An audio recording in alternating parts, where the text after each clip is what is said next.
Good morning, Julie. That's right. Federal Reserve Chairman Jay Powell speaking earlier today on a panel at the Bank of International Settlements Innovation Summit on central bank digital currencies, saying that innovation in the financial sector is here to stay. And this is just the beginning of the journey.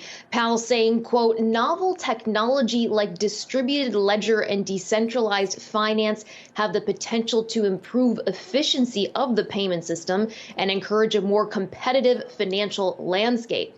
Now, Powell says the Fed has not made a decision yet on whether to pursue a central bank digital currency yet.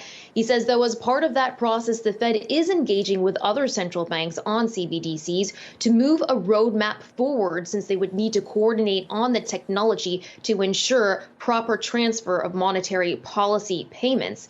Now, Powell also says that financial regulations have not been built for cryptocurrencies and CBDCs, and that new changes and even new rules will be required. He says the Fed is looking at addressing those regulatory gaps around digital assets and how they will work in the banking system.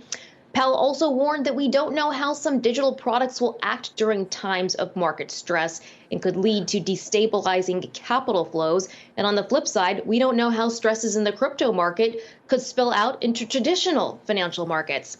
Now, Powell's comments coming after the central bank put out a white paper earlier this year on the pros and cons of pursuing a central bank digital currency. Powell saying today that privacy and guarding against illicit activity are top of mind for the Federal Reserve right now in designing one of those. Julie?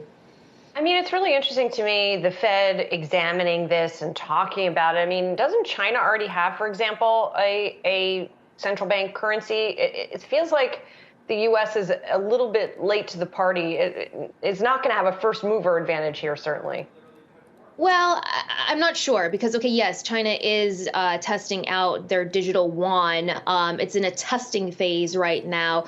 I kind of like to think of it the way that Apple approaches the market. It may not be the first mover, but when it finally enters the market, it's got a good grasp on the market and a great product that everyone wants. So I think that the U.S. really needs to be a first mover in innovation and the technology and adopting that. I don't think that China at this point, yes, technically they have a head start, but I think there's a lot of room for innovation here. And the U.S. wants to make sure they get this right because the U.S. dollar is the global reserve currency. And so we need to make sure that this stands up and that there are no snafus in the global financial system.